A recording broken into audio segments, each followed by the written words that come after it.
Irwin Allen was very impressed.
Noyes Productions, and welcome to this review thingy-majigger here for a film that has never really been released here in the US. I mean, it was, but it was a heavily cut-down version, and it was basically like a Godzilla King of the Monsters thing, except worse, released by Roger Corman, which I haven't seen that cut, so I'm not going to comment about that one at all. But this is one of the two films that a lot of people here in the West regard as like the all high and mighty of like Toho special effects films that have never been released here, and I'm going to talk about Submersion of Japan, made in 1973. In case you're wondering what the other one was, it was The Last War, made in 1961, so almost a decade apart. The Last War had special effects by the master, and I mean the master, Eiji Tsuburaya. This one was done by Terayushi Nakano, who replaced Eiji Tsuburaya after his unfortunate passing. Now, Terry, that's the thing that really makes this film, or what attracts people like me to this film, are the visual effects. Because they're so vast, and I mean, well, what's this film about? It's about the sinking of Japan. That's literally what this film is about. This is as much as a mockudrama as you can possibly get. Now, okay, I've used terms before like docudramas or stuff like that. A docudrama is something that's based on reality. Something that's based on something that actually happened. The Longest Day. The Longest Day and A Bridge Too Far. Those are two examples of a docudrama. A mockudrama is a completely fictitious thing that's taking place, but the movie's trying to present it as if it's really happening, and that's a mockudrama, where there's no real main character per se. I mean, this film definitely has some main characters in it, but there isn't really so much a main character per se, as much as there is a series of characters that push the plot forward. Battle in Outer Space, for example, is a mockudrama. Gorath is another example of a mockudrama. Those are just two films or Japanese tokusatsu films that I thought about bringing up as an example of Submersion of Japan. Now, that being said, the visual effects, again, are what really brings people into this movie. And I have to admit, as terrible as that sounds, that's what got me into this movie. I saw trailers on YouTube, and there was a lot of stock footage used in both Terra Mechagodzilla and, believe it or not, Godzilla 1984, or The Return of Godzilla, which makes me hate that movie even more. I know, blasphemy. How dare you hate that high and mighty Return of Godzilla, how dare you? And they're so good in this film. Now, Terayushi Nakano, before this, just as a little bit of backstory, Terayushi Nakano, again, he replaced Eiji Tsuburaya, but he didn't really get to work on too much, other than outside of the kaiju genre, like he did Godzilla vs. Ghidorah, and the year after Godzilla vs. Gigan, which was mostly stock footage. And so this really, I think, proved to Toho just what he could do for visual effects, because the visual effects in this film are beyond outstanding. let's face it, the big point in this film that people will always remember, and what I will always remember from this film, is about halfway through the movie, Tokyo gets utterly decimated by, I think they describe it as an 8.9 earthquake. You've got explosions, you've got buildings falling, you have great blue screen effects. There's even this one interesting shot that always stuck out to me where it's clearly a miniature in back, but there's live action people running in the foreground. The people running are running this way, right? But the background's moving that way, so they kind of crisscross like that, and I was like, that's really cool. That was a really cool shot. There's also scenes of like people driving and like stuff falling in front of them, or their cars getting thrown off a bridge or something like that, and it's from the point of view of the person. It's an over-the-shoulder shot, the one that I'm specifically thinking of, where it's like he gets thrown off a bridge. There's some great matching shots of like, all of a sudden it'll be a real car, and then all of a sudden like it jumps off a bridge and it lands in a gas station, it explodes. Another thing about this movie, the explosion effects are fucking phenomenal. I like my explosions. Yes, I know that makes me sound like Michael Bay. I don't give a shit. I love explosions. I mean, if you even attempt, when I released it, to read the Godzilla saga's last novel, Godzilla the Immortal, the entire last act is nothing but like one giant explosion. And this is no example, and this is no exception. Teruyuki Nakano was known for his explosions, explosives. In fact, that's what he did before he became the special effects director, the special effects genius that he became here. Was he made explosions. That's what he loved doing. He was kind of a pyromaniac in that way, and he was good at it. He was good at doing a lot of explosions. I mean, for example, in the Godzilla saga, in the Godzilla series, Godzilla vs. Megalon, look at the opening. Hell, look at some of the scenes in the fight where they surround Jet Jaguar and Godzilla in a sea of flames. Look at that. Godzilla vs. Hedorah, the scene with the oil refinery explodes. Oh my god, a lot of explosions there. And Godzilla vs. Mechagodzilla, I mean, some of it was stock footage from this, but it was only one or two shots. But a lot of it, there were more explosions. And let me just, who can forget Terror Mechagodzilla, the final attack scene with Mechagodzilla? But that's what sells this movie, and I mean, it's done this way throughout the entire, like, there's just one shot that really impresses me, and I know I'm rambling on about the special effects when I should be focusing on the characters. Yes, I know, Andre, so you can yell at me later. There's this really cool shot, which I love looking at shots like these, where there's these people running down this corner of the screen, but yet they're surrounded by a set. They're surrounded by a miniature set. And so, like, there's a volcano exploding, right? And I want you to be able to picture this, if you haven't seen the movie, the lava pouring down over it and slowly coming up towards that road, which is a real road. It's just integrated with these two shots. And this is one shot, two separate shots, one of them two of them. It's three shots in one. Two of them are miniatures on either side of the screen, and then one of them is a live action, a real road. And it's a beautiful thing because as the shot progresses, the lava comes up over and it lands on the road, and they actually were able to like integrate it. I think they did it like frame by frame over the road. Really impressive shit. And really, it makes me wonder why.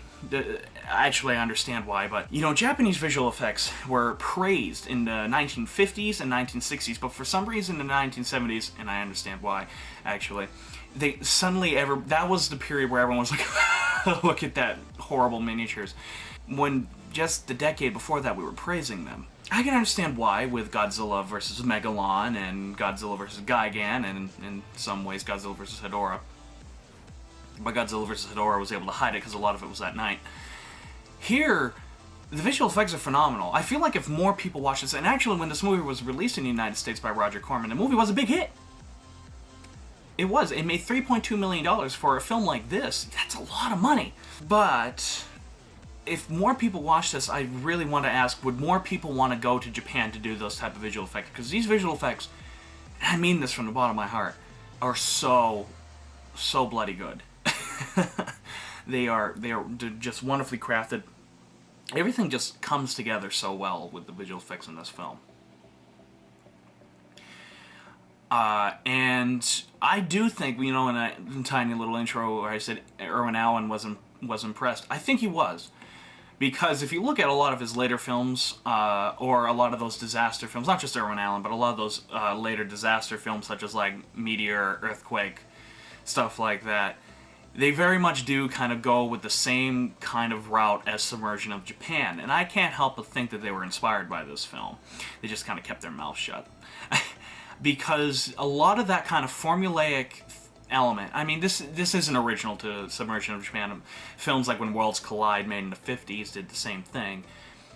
But I can't help but think this kind of revived some of the disaster movie genres.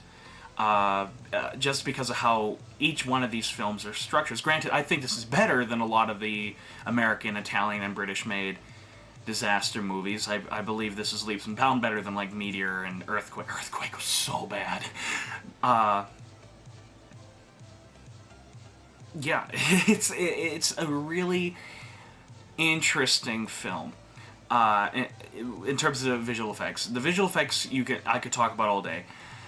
Here's my problem with the visual effects. The big destruction sequence of the film happens halfway through the movie, and a lot of the other destruction scenes that follow the film that take place after the actual submerging of Japan, it's all these little tiny shots. I mean, yeah, they're impressive, but they're not as impressive as like the destruction of Tokyo that takes place halfway through the movie.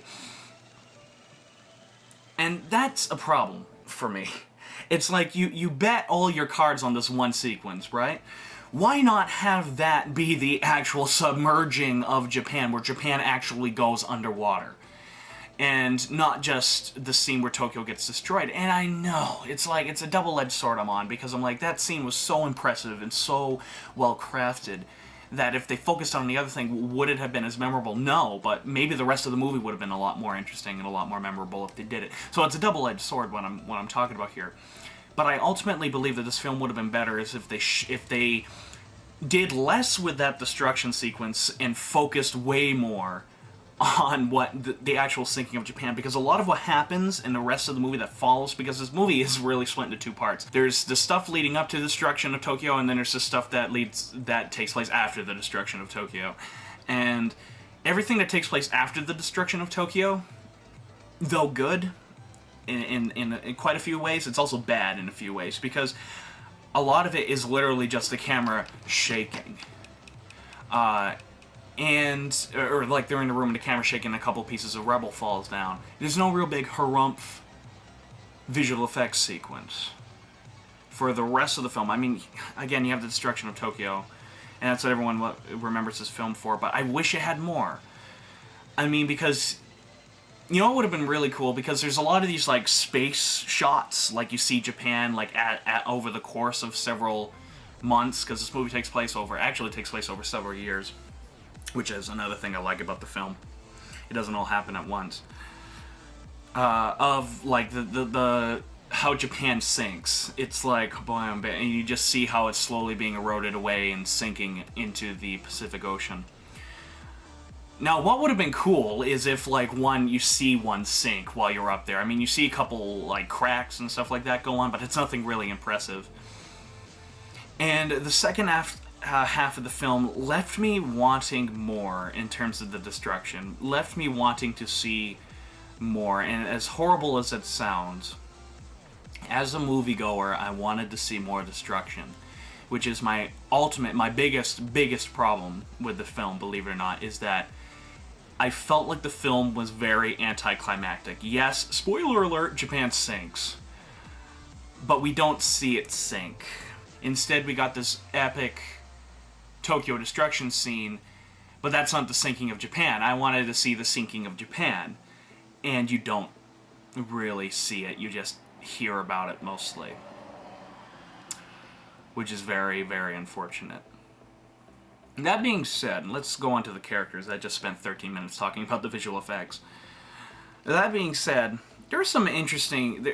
There are two characters that I like in this film, because they're not really three-dimensional characters. They're just two-dimensional characters. They're there to progress the plot, but here's what makes them different, is that they have personality. I like that. You know, I'm a huge fan of plot-driven stories. The Godzilla saga, for example, is extremely plot-driven. And to me, you don't necessarily have to make a three-dimensional character. I don't think you have to make a three-dimensional character as your main character whatsoever. I just think you need to give him personality. And that's good enough in many cases. especially in a film like this. You have Dr. Those two characters are Dr. Tadakoro. I'm just going to call him the crazy scientist doctor because he's apeshit insane. And the other one is the Prime Minister Yamamoto. Those are the two characters that I remember from this movie that I absolutely love. Or that I like absolutely fell in love with. The doctor, because he's apeshit insane. And what's interesting about him is that he's, throughout the first half of the film, he's like the main character. Like, for example, I think his best acting comes out in a scene where they're looking at the fault line in the Sea of Japan. And it takes place entirely in this very claustrophobic and tight submarine. Extremely well shot, extremely well choreographed, and well lit too. I wanna just give praises there. I want to give all praises where praises are due. And it's all done in like these extreme close-ups, right? And it's very tense. It's very, very, very, very, very tense.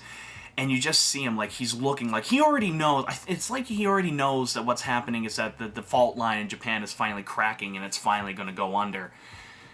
But it's like he has to see it. He's like, I have to see this. I can't believe it. And it's a great, great scene. And there's also this interesting relationship that unfortunately never goes anywhere, which is another problem I have with the film. I'll just say that right now.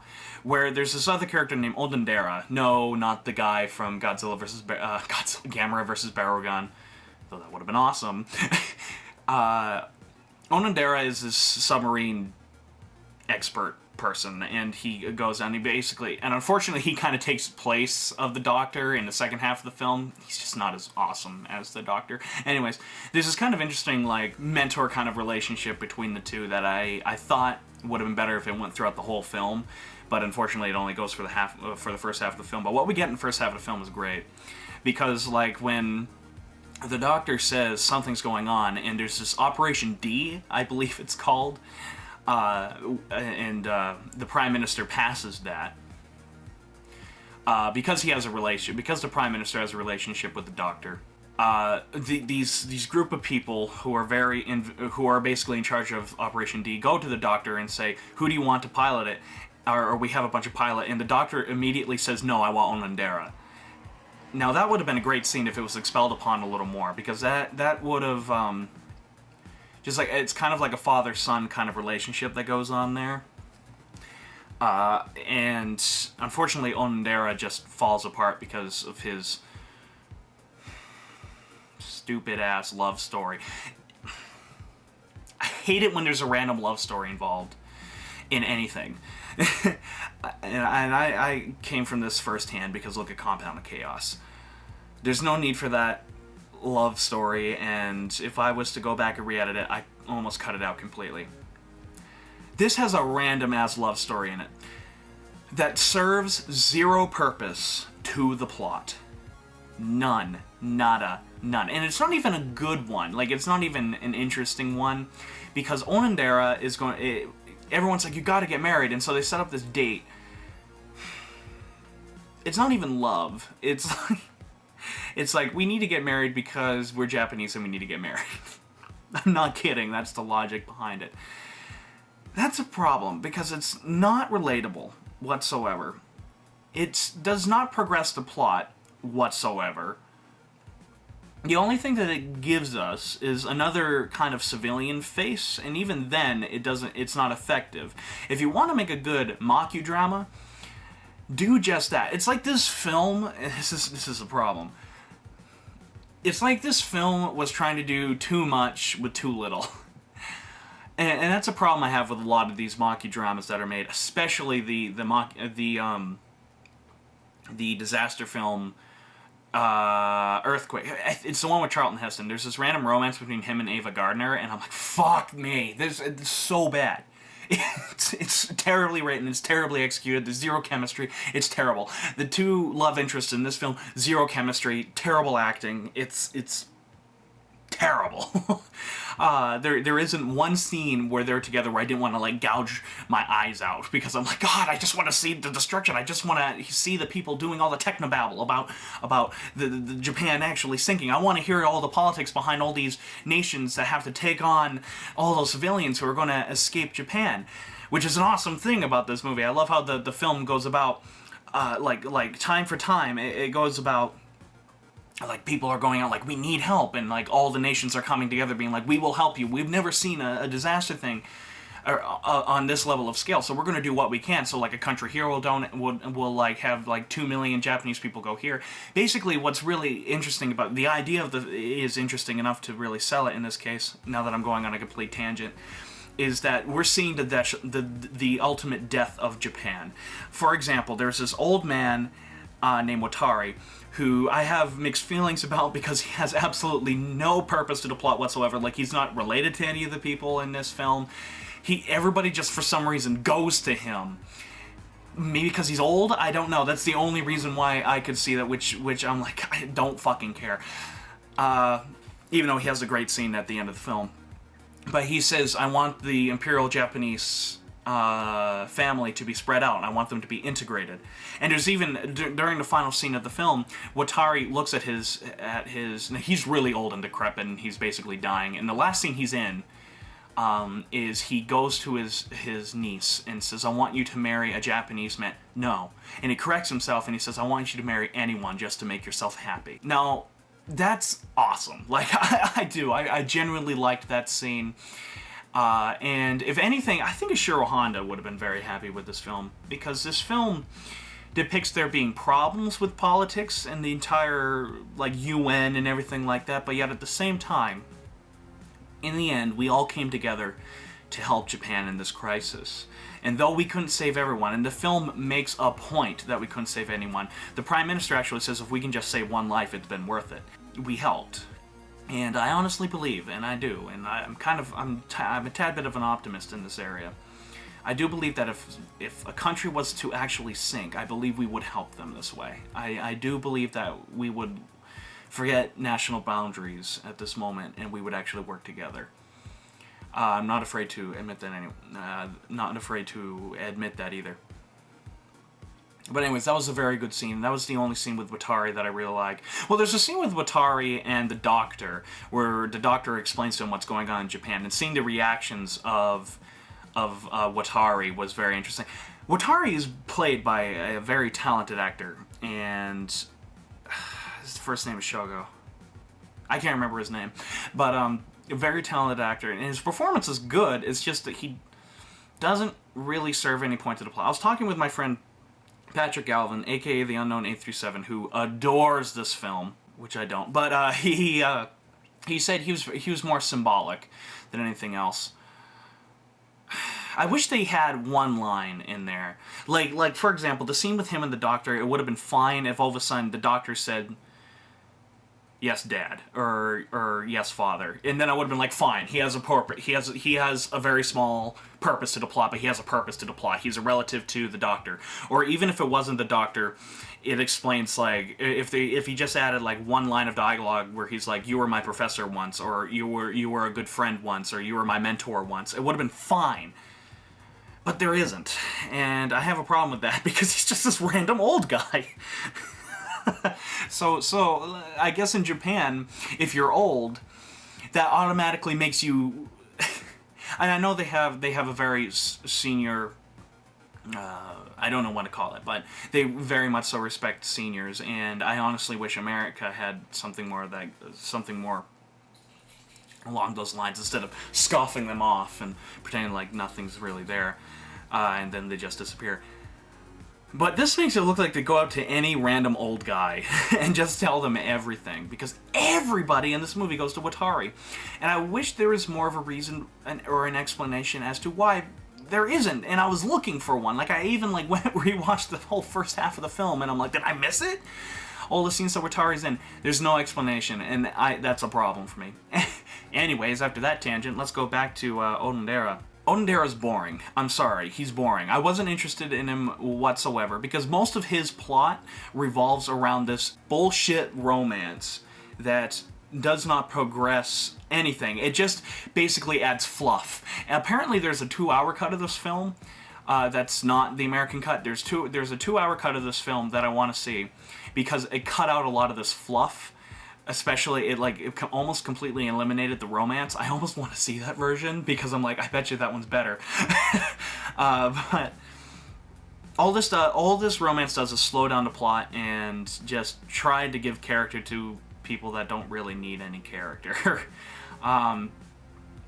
Despite the ending being actually somewhat decent, where you see the female love interest, I believe she's in Russia, and then the male in Africa. And you see them looking out in the distance like they're going to find each other. Yeah, that was a nice little touch, but everything else just sucked. So in the end, you're like, I don't really care. The Prime Minister is the other character that I rather enjoy, for a few reasons. One, he's just badass. He's played by Totsumitsu Tamba, who I'm a huge fan of. He played in Battle of Okinawa. He played one of the main antagonists in Harakiri. He played one of the ghosts in Kwaidan. I love this actor. Unfortunately, he also played the Fire and Brimstone professor from Prophecies of Nostradamus. He's great. He's got this epic mustache, by the way. It's almost as epic as Don Fry's, but not quite as bushy, and therefore not quite as epic. But anyways, it's awesome. But I like his performance in this film as well, because he's very straightforward, and there's a lot of scenes where there's a lot of information getting thrown at him, and instead of cutting to individual people giving the reports, like, honestly, what I probably would have done, the director of this movie, Shiro, I don't know what his name is, unfortunately, because I haven't seen anything else that he's done. It's only been this. But anyways, the director focuses, and it's too bad too that I don't know it, or that I don't know more about him, because he did a pretty decent job here. Anyways, the camera lingers on the Prime Minister Yamamoto, and you see him thinking, like he's gathering all this information, he's trying to think of what to do. And his immediate reaction to learning that Japan is sinking is that we gotta go now. We have to do this now. But all the experts said, wait 3 months. Let the word spread. Wait 3 months. And it turns out to be that 3 months saved them a ridiculous amount of lives. Because if they just went out there like the Prime Minister said, the Prime Minister's heart was in the right place. Don't get me wrong, but it would have caused a massive panic that would have killed more people than actually saved. And so there's a great scene where he admits that, and I absolutely adored that scene. Also, there's a lot of these great images of like him with like hard helmets on, and him like going through the rubble and helping people out. It just shows, without telling, a lot of his character doesn't come out by his actions, but more by like how he's very quiet. It's a great way of showing, not telling. And though he's not really three-dimensional, because quite frankly, all the characters in this film remain the same throughout the whole thing, he has personality, and that counts for me and makes me enjoy that even more. All the other characters are boring. Or like, I don't really... They're not boring, but I just don't care about. They're there to progress the plot, and that's it. Yeah. So it really made me question, why have a lot of this stuff in there at all? There is this one scene, though, that I really liked, and that is where there's a bunch of these people that are going out because they're like, well, fuck getting on those ships. Well, we have a bunch of ships. It's a fishing village. Why don't we just go out there ourselves? Well, the tsunami's coming, and they didn't heed those warnings, so they go out there and they all get killed. First off, I actually give this movie props for having the balls to do what America didn't. Or actually won't do, and still doesn't do. This film shows no mercy to anyone. There's old men dying, there's old women dying, there's pregnant girls dying. Everyone fucking dies in this film. There's children dying. There's children dying on screen, by the way. And there's even this scene where, like, this glass thing shatters, and it's like everyone gets impaled, and there's, like, blood going all over the screen. In hindsight, it's a little comical to look at, but I'm like, Jesus Christ, this is really gory for a film like that. That wouldn't have been shown in American theaters whatsoever. And it turns out that those sequences were cut from the American cut of the film. So I'm like, I can kind of see why. But Japan has always had the balls like that. Japan, when they say they're making a movie about the sinking of an entire country, they mean it. And they showed no mercy to anybody or anything.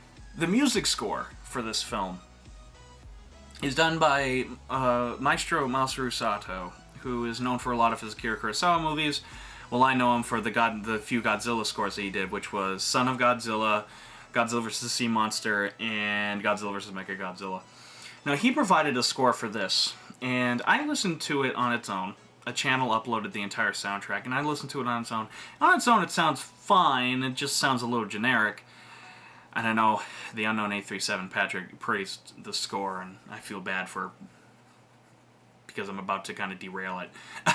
But the score of this film is dark for Masaru Sato, but I have a problem with it.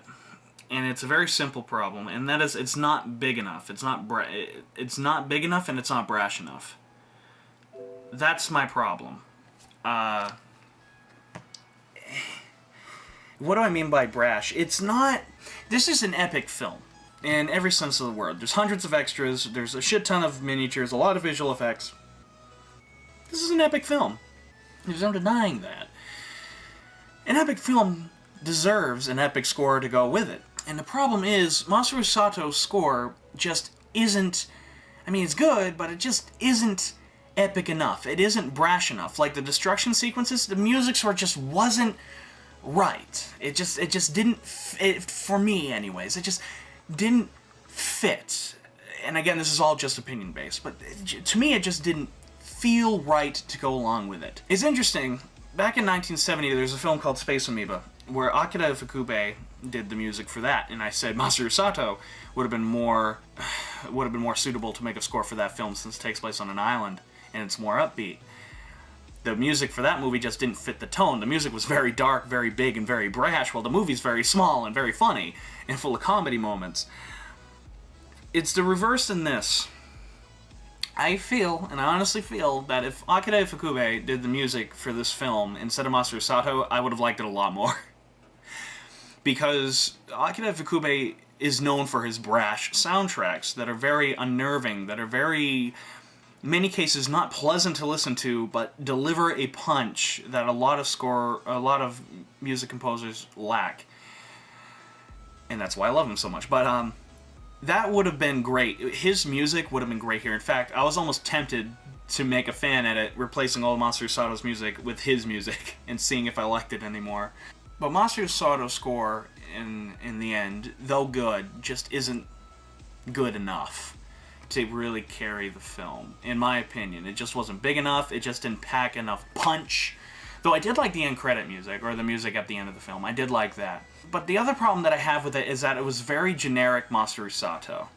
It wasn't anything really original. If you listen to any of Masaru Sato's scores made in the late 60s, from Battle of the Japan Sea through the 70s, and that includes Battle in Okinawa, they all sound the same. They do. They very much so sound the same, with a few exceptions, with like a couple of exceptions.